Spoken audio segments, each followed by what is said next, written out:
Wears braces. I consider Josh a pedophile. Their love story. On your first date, he took you to a playground. He's barely legal. I had Joshua take me to get birth control because I heard that it prevents cancer. So you're taking it for cancer prevention. Check my forehead. Did somebody write stupid on there?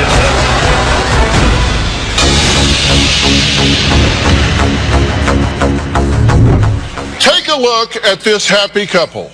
It appears to be a teen romance in full bloom. They went to prom together and are head over heels in love. But what if I told you this couple started hanging out when she was 16 and he was nearly 30? And now they're engaged. Her mother has made every attempt to stop this barely legal romance. I'm talking court petitions, missing person reports, an order of protection, and a 2-week placement in a facility. But nothing has worked. And when Mom took out a restraining order against this older man, well, he upped his game. He went to court, fought for, and won legal visitation of his barely legal fiancée. Now, Cheyenne's mother, Jean, says their age difference isn't the only thing that's driving her crazy. In fact, she says that her daughter was the all-American girl, a cheerleader, a track star, a straight-A honor student. On the other hand, Josh, well, he's divorced, has been arrested for violent offenses, convicted of assault on a female, has just recently been taken off probation, and has had supervised visitation with his child, who, by the way, is nearly a third the age of his fiancée. So when did this love affair begin? Well, Cheyenne says she first met Josh when she was only 7 years old. When Joshua and I met, I was 7 years old. He would come over and play with my older brother, and I was the annoying little sister. We reconnected when I was 16, and we started hanging out, and we just clicked. We officially started dating when I turned 17. He started singing to me while we were on the playground. When I was taking classes, Josh would come visit me, so we kept it a secret. It was fun because we could actually be ourselves and not worry about what other people were saying. Joshua bought me a necklace, rings, and about 10 stuffed animals. I treasure all the gifts, and no one can touch them, so then it still smells like him. Joshua gave me a promise ring. Instead of a graduation party, we're thinking about doing a wedding. And we are eventually going to have one kid. We are in love, and nothing will ever keep us apart. I love you. Well, not if Cheyenne's mother has anything to do with it. She has the police on speed dial.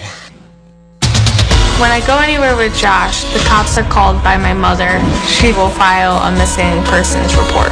My mother has been trying to put me in a detention home, and she threatens him she will leave a voicemail. I don't do it anymore because you're mine now. End of message. She tells me that he's flirting, stalking us, texting other girls, and cheating on me. I feel like I'm Cinderella trying to be with Prince Charming, and my mother is trying to prevent it. I hate my mother. Yeah, well, your mother doesn't care if you hate her. She says doesn't matter. She thinks that Josh is a pedophile who is preying on her baby girl. I don't want Josh to be with my daughter. I consider Josh a pedophile. Whenever I introduce Josh, I will say, this is my daughter Cheyenne, and this is her 28-year-old pedophile boyfriend. Josh was arrested for assault and battery for trying to drown his wife. I'm very disgusted and furious with their relationship. I contacted Child Protective Services, the local police department, counselors, mediators. She's called the cops a lot. It upsets me. It's frustrating. It's frustrating. Because then everyone gets in your business. I have called his probation officer over 100 times. I have also tried to have Cheyenne arrested to keep her away from Josh. Nothing has seemed to help. Josh taunts me. He tells me that no matter what I say, he's going to see Cheyenne. The harder I fight, the more that Cheyenne and Josh fight to be together. Okay, this is a nightmare for you, right? Yes. What is it that has you so upset about this that you've got the police on speed dial, that this has fractured your relationship with your daughter? He's dangerous. I feel that he's going to one day hurt Cheyenne. What do you think? Does it seem odd to you that a 28-year-old man is dating a high school student? At first it was a little weird. We were just friends, and then we liked each other. There are so many people that have age differences, so we started looking around, seeing like what the legal age was and how many people in our state had like age differences, and we found out so many. So at first it was weird, yes, but then we just got used to it. What was weird about it to you? I guess just the fact that I was in high school, so we couldn't go to prom together. But you sort of went to prom together, right? Yes, because this is a picture of you guys. Is that Dino? Yes. Okay, that's the two of you sitting on a dinosaur. Is that outside of prom? Well, it was outside of a restaurant that we went to. He was banned from prom. He couldn't go in, but he could go. And why couldn't he go in? Because he's older and the age difference, and it wasn't my prom. It was my friend's prom. He was the age of the teachers. Yeah. Right, so he could chaperone but not date. Yeah. I understand on your first date, he took you to a playground and sang to you. Yes. I didn't know that one. We went with It's kind of ironic, isn't it? He's dating a child and he takes you to a playground to sing to you. Well, we actually went with my older brother, my older sister, and my little brother. What was he singing to you? Was it like Mary Had a Little Lamb or what? No. No, he actually sang the song I Want Crazy because he was talking to my sister about how good of a singer he was, so we just started singing. Okay. But I'm just asking you, just in your sensibilities, does it seem odd, or your word, weird, that a 28-year-old man that's been married and has a child is dating a high school student? We love each other, and nothing's going to change that. Well, okay. Now, you filed 7 missing persons reports on her? 7 or more, yes. And she wasn't really missing. Well, you know exactly where she was. You knew she was with him on a date. I knew she was with him every time, yes. But I did not know specifically where they were. I'm wondering if you're trying to get the police to parent your child. No. In my house, you tell me where you're going. That is one of our rules. And he's been on probation during a lot of this time. Yes. You've called his probation officer how many times? Too many to count. Like over 100? Probably over thousands. You've just called and called and called. I could call 5, 6 times a day. Wow. We're going to hear from Josh. He's here. He insists there is nothing wrong with falling in love with a 17-year-old girl, especially one that he says is so beautiful and smart. Plus, something I noticed that I need to ask Cheyenne about. All of that when we come back.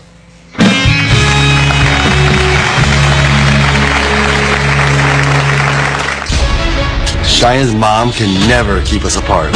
Our love is meant to be. Jean is a psycho bitch. Tomorrow on Dr. Phil. a suspicious online romance. What makes you think this guy is a phony? 3 years. Where is he? He moved to Ghana. Did that cause you to wonder? If she's been hooked by a catfish, My mother has been scammed over $300,000. it's the biggest catch yet. You sent him a Mercedes, a Jaguar. And my bedroom furniture. He's driving a Mercedes, and you can't pay rent. That's tomorrow.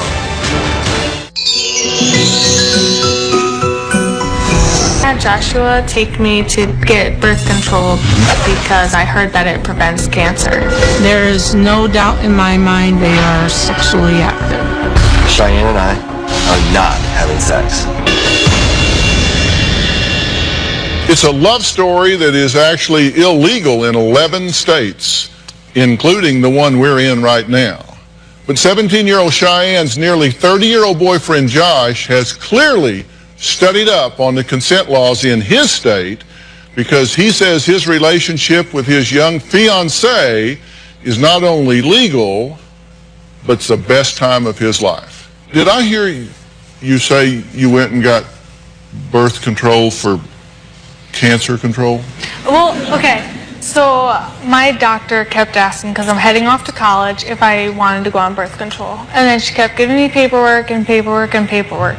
And I saw how it does prevent cancers. So, and cancer does run high in our family. So I was like, okay, I'll just do it. I'm going off to college and I'm not going to be home anymore. So you're taking it for cancer prevention? I'm just taking it because... You're an honor student, right? Yes. Okay, check my forehead. Did somebody write stupid on there? Like, I don't know. I guess I got tired of my doctor keep asking me and asking me and asking me. So I just... Well, by the way, we contacted a well-respected OBGYN who said although birth control may actually decrease the risk of ovarian cancer, I quote, birth control is prescribed for two main reasons, contraception and cycle management, not for preventing cancer. Now, before we meet Josh, I want to hear what he thinks about Cheyenne. He says it's his soulmate. Cheyenne and I are very in love. We have a lot in common. We like hunting, fishing, going to the mall. We have the same favorite color. We just love tacos. Cheyenne is very beautiful, very smart, talented.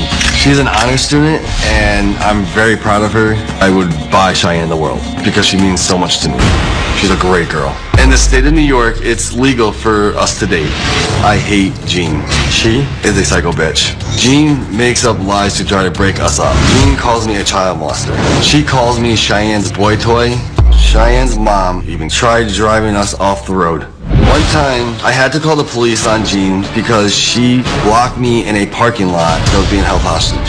Jean is jealous of what we have. Cheyenne's mom can never keep us apart. Our love is meant to be. I will fight until the end. Okay, well, you know, we've been talking about Josh, and he's been listening to everything we've been talking about. So let's bring him out and hear what he has to say. Josh, come on out.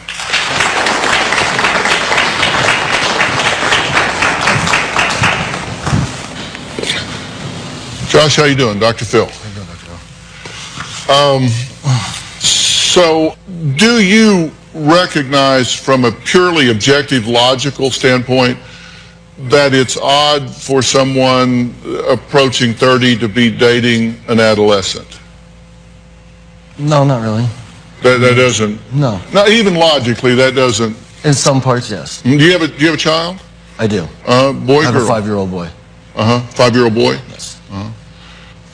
As a parent, do you have expectations of what you hope your child does? I mean, do you hope that child grows up and has friends that are peers? Yes. And finds a mate that's a peer? Yes. And do you worry at all that she is missing things in her life because you've already fast-forwarded through 18, 19, 20, 21, 22, 23, 24, 25, 26, 27, 28. You've experienced all of those years doing the things that are typical for that age, and she is going to jump from 16, 17 to 27, 28 in being in a relationship with you. Yeah. How about dating in college? Is she going to date in college? Probably not. No. If she wants to be with me, that's her decision. You waited until the day she turned 17 to go public with this, right? Not fully. Before we actually got together, we don't really know the actual day we got together, so we made it for November 3rd, right after her birthday. But we hung out. We were friends for the longest time. Why is it that you say you're in love with her? I mean, you said you both have the favorite color blue. We have a lot in common. Like, we have a lot in common through everything. Your favorite color's blue. Yeah. Obviously. Yeah, she likes to go fishing. I like to go fishing. You Do both things love, around. You both love tacos. Yes, of course. It's just, I don't know, everything. So, look, I understand you not getting the gravity of what I'm saying and the absurdity of what you're saying. But you, I would expect, come on. Oh, yeah. And if you really care about her in a mature way, then you would be doing everything you could to enhance her life, right? Exactly.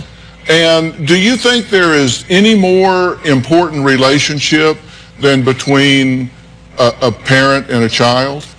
Do you think it's important for children to have a good relationship with their parents? Yes, I do. And in this situation, are you disrespecting her mother? I'm not trying to, no. You referred to her as psycho bitch. Because she's crazy. Okay, but even if that's true, and I'm not saying that that's true. I'll admit it, I am. My point is, does that seem like mature behavior on your part? No, it doesn't. And behavior that supports her in having a relationship with her mother? No. How do you feel about her sister? Her sister? Mm-hmm. Do you refer to her sister as a slut skank? No, I do not. Oh, no. No, I do not. Yes, you do. I've never said that about your You daughter. have to. I mean, be honest. Has he or not? There might have been one time after I've gotten called a whore, a skank, a slut, a bitch. Is this okay, acceptable in your home for this kind of name calling to be thrown back and forth? No, we try not to, but you do. It has gotten worse. All right, we have to take a break. Jean says once word got out that Josh was officially dating her young daughter, his exes started coming out of the woodwork with stories that left Mom more worried than ever. And next, one of Josh's ex shares the story of their short-lived affair. We'll be right back.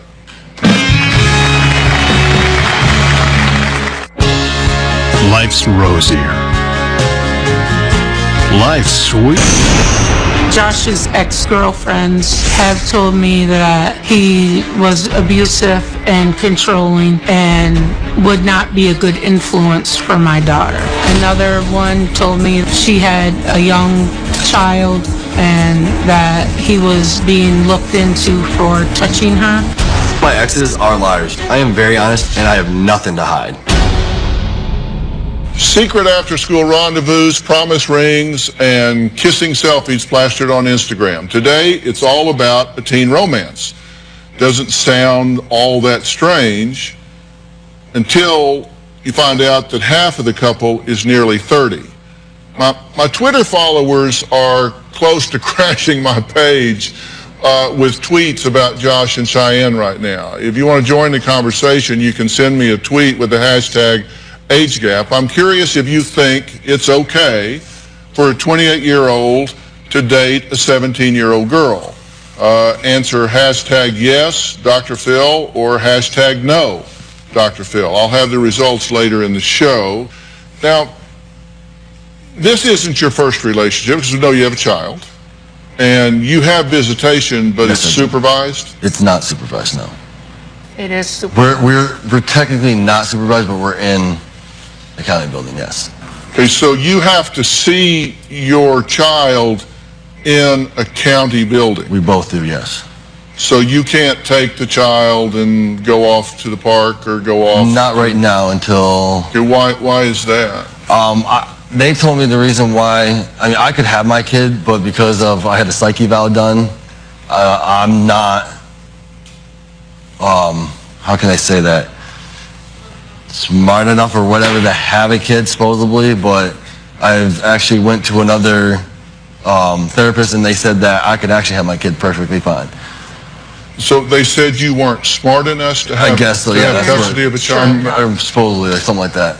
Basically because he brought his son over to our house and he was getting along with my little brother and everything, and the mother of the child found out, freaked out, and went to CPS saying that he was taking him places that he shouldn't have. So they found out what your parenting practices included and said, this is not okay. You can see this child in a government building under supervision. Yes. Okay. Are you concerned about his relationship history? I've been with him for 9 months. I've gone places alone with him. I don't have a bruise or a mark on me. Well, let's talk about the pattern of past behavior, and you can clarify this, true, false, in between, somewhere. You got married when you were 21 and your ex was 17. No, we got married when my ex turned 18. She was 17 when you started dating, that's correct? Yes. Okay.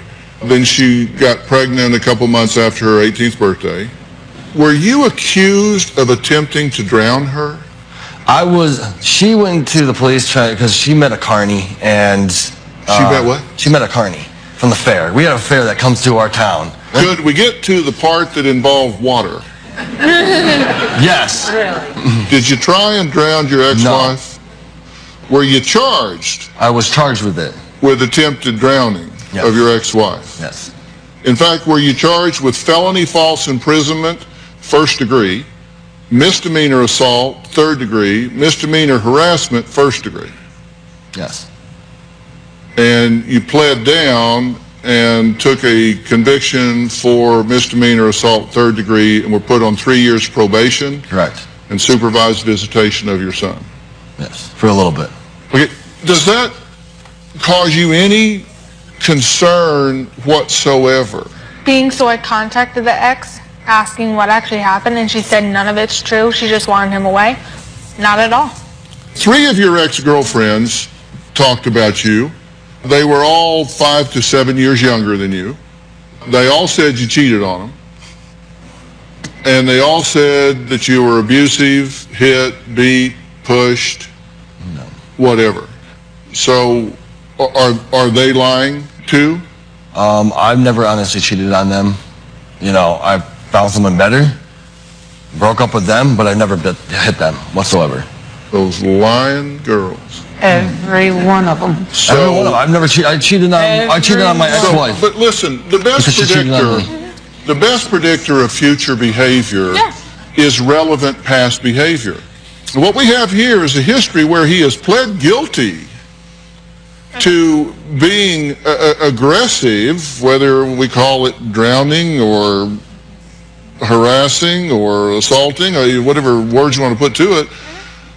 He was charged with that and pled guilty. Okay. Then 3 girlfriends have all said that he's a cheater and a beater. Okay. That's 1, 2, 3, 4 people that came before you in relationships with him that I'm seeing a real pattern here, a real cluster of reports. Okay, hold on. No, wait a minute. I'm talking to her. No. Hold on. Does that mean anything to you? It means nothing. Like, if I go to my ex, they're going to probably say, oh, yeah, she cheated on me. Audience, if that history would be of relevance to you, stand up. Just a quick poll. Okay, you can all have a seat. All right, we're going to take a break. Cheyenne's former best friend says Josh did something so creepy during a sleepover that she still can't stop thinking about it. What did he do when she was sleeping over with a friend? You're going to find out after the break.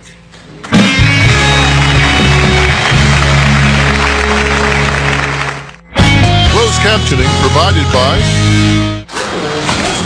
I got the one. Before Cheyenne met Josh, she did competitive cheerleading, track and field, was a high honor student. Now she's rude and disrespectful. Cheyenne has called me psycho bitch, pushed her sister, hit her brother, kicked a cat across the room. I am at my wit's end. People are telling me that I'm a troubled kid now, but all I did was I grew up. So has she really grown up? Because what I was just asking her if she pays attention to history, and she completely poo-poos it. But has Josh really changed Jean's cheerleading straight-A honor school student into someone she sadly admits she is thinking about disowning? Well, you know, we're talking about patterns here. And we talked to a friend of yours. And how do you pronounce her name? Cheyenne. Cheyenne, also just spelled differently. Reports that Josh is controlling and obsessive. Is that true? No. Okay. She says she was spending the night at your house. Yeah. That Josh made you keep Skype on so he could watch you sleep during the night. Okay. First off, we aren't allowed to go anywhere together. So I would be on Skype with him, yes. I would have it on. But he didn't make me. I can always shut the lid. He's not at my house. How is he making me? He's not holding my hand saying, oh no, don't do it. Like, I could have just shut the lid. I chose not to. The other Cheyenne is joining us now on the phone. Cheyenne, are you there? Yes, hi. So tell me about this Skype business. You're spending the night. You get up in the middle of the night. Well, yeah, I was there, and she informed me that she sleeps. I don't know if they still do it, but she slept with Skype on because it made her feel better and him feel better that he could see her throughout the night. And knowing that that was up, it just freaked me out. It was just weird. Did you see it during the night? Well, yeah, it was up all night, and it was kind of freaky knowing that there was somebody able to see into the room while we were sleeping. I mean, I know that they were dating at that time, but it was still just a little weird for me. On the creep meter, does it just go like that when he's watching you sleep at night? I mean, because my creep meter's just going like... Watch. I don't watch. We fall asleep. We're sitting there talking, and we'll pass out. Not even knowing we're still even on it, just fall asleep. Not even pay attention. She's 17. And then it ends by going itself. to school. You shouldn't be watching her And I'm not, it's while not exactly she's we are. sleeping. She should be going to bed. I do go to bed. And do I wake up? I know, right? You are going to bed. Are y'all sexually active? Were you sexually active when you started dating at 16? No. How about now? No. No. I definitely don't believe that one. Why not? Because while we were out here, We slept in the same room they were in together. the same room Holy together. crap. Yeah, holy crap. Yeah. Right, but still. Yeah. You and I found something to agree on. Yeah. That's...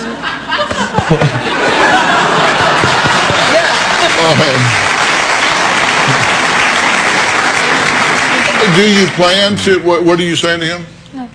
I'm sorry, I just didn't hear what you were saying.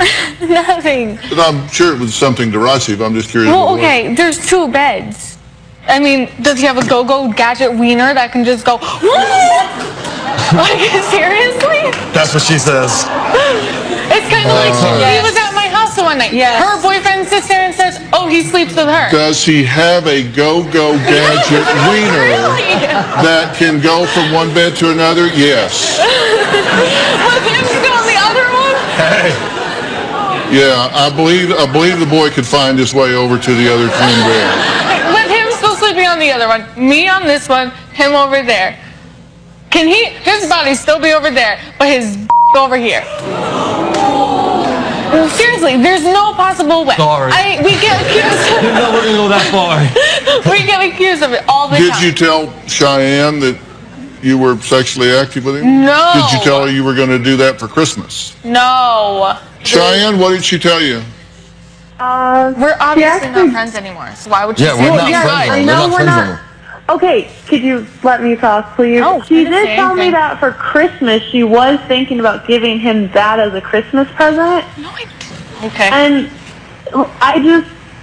I'm not trying to be mean or anything to you, Shy. I love you, and I just want you to realize that Josh he's not the best guy for you, and you could do so much better. You're gorgeous, and you have so much going for you. And I don't that you're mad at me. I said bad things. You said mean things. But the way you're treating your mom, I just couldn't stand by and let you treat her like that. She's your mom, and she's done nothing but love you. This Cheyenne disagrees with that Cheyenne because she says that her mom has left her bruised and crying for help more times than she can remember. Is that true? Yes. Why is Jean so concerned about her daughter's well-being now if, in fact, she is the one that has been abusive with her in her earlier life? We'll talk about that after the break.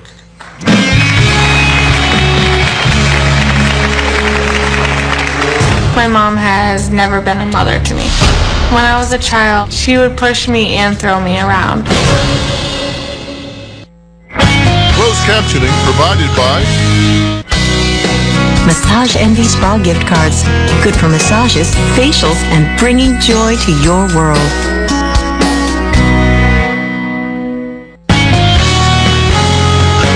I hate my mom, so we fight all the time. My mother calls me a bitch, skank, a whore, a slut. I had to call the cops on my mom recently because my mother was trying to take the cell phone away. When I went to grab her shirt, her necklace broke. I left a scratch. I was charged with criminal mischief and child endangerment. Well, Cheyenne says being treated horribly by her mom is nothing new. In fact, she claims her mother's constant beatings when she was younger left her dying to be anywhere other than home. When I think about my childhood, I feel scared. When I was a child, my mother would beat me. If I didn't listen, I would get hit. She would push me and throw me around. I was terrified. Even if I was crying a lot, she would not stop. I was on the top bunk, and my mom pulled me off the top bunk onto the floor. She screamed in my face until I cried. My mom enjoyed having me live in fear. I would go to school crying because of the abuse. She hit me with an extension cord. The next day when I went to school, the vice principal called CPS. My mom has never been a mother to me. What do you say about all that? There have been times where we have gotten into fights. It is true with the extension cord, but it wasn't on purpose. She has called CPS on us a few times, and every time they have been unfounded. When I took her cell phone, she called the cops on me because I took her cell phone. Well, what kind of grade do you give yourself for a parent? What kind of parenting have you done here? I've seen none. Sometimes good, sometimes bad. I've gone to parenting classes. I've gone to counseling. And where's her father in all of this? Her father is not around. He's back in town, and I'm He not is back in town. You have been seeing him. I saw him once. One time. And there every was time a he reason. came to the house, he couldn't come. And you would tell me that he cared about his other kid than me. That's what because mother he tells did. that? He has 2 other kids. And he cares about them more than her. And you pointed that out to her because you said it's true. It is true. And for that reason, you pointed that out. Right, because if he wanted a visitation with her, he would go back to court. Stop talking. Please, for a minute. You know, I write a column in O Magazine every month for the last 12 years, and the one I just wrote was to make sure that when you make changes in your life, that you're moving towards something you want rather than just away from something you don't want. You know what I'm saying? Sometimes we can do something, we can leave, we can make changes, not because it's what we wish we had, but because anything's got to be better than where we are. And I can understand how that might seem like a part of the thinking that you have at some level. I mean, I'm just wondering when you're going to encounter an adult in your life that doesn't behave like a child.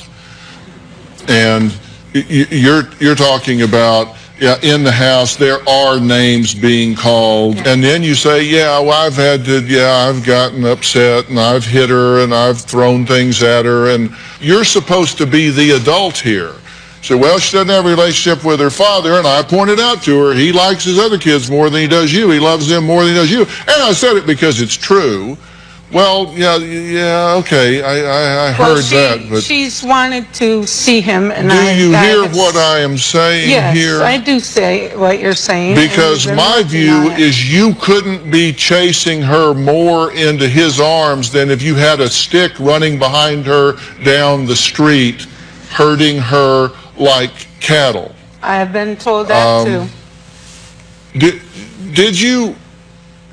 Did you allow her to sleep over at boys' houses that she was dating when she was growing up? There was one. And for them to spend the night at your house? Yes, he did. So how many parenting classes did you take? I think none. No. How many did you take? Surprise. It was one, and it was for 6 months. In those classes, did they say it was a good idea to let boys sleep over and her sleep over at boys' houses? No. Did they say it was okay to call names and degrading labels? Did they say it was okay to hit and beat and yell and scream and throw things? No. I assume those were on the don't list. Right, they were. Well, in 3 months, Cheyenne turns 18, legally allowing her and Josh to get married. Is that what's going to happen? We'll talk about that when we come back.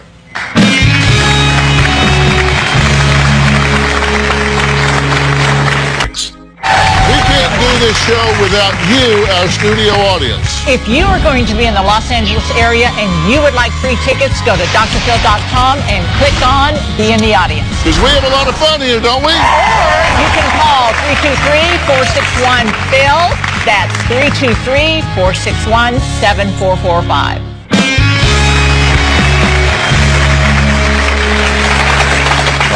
In 3 months, you turn 18. Do you two intend to be married? Not that soon. Not that soon, no. You're engaged. Yeah. I still have college.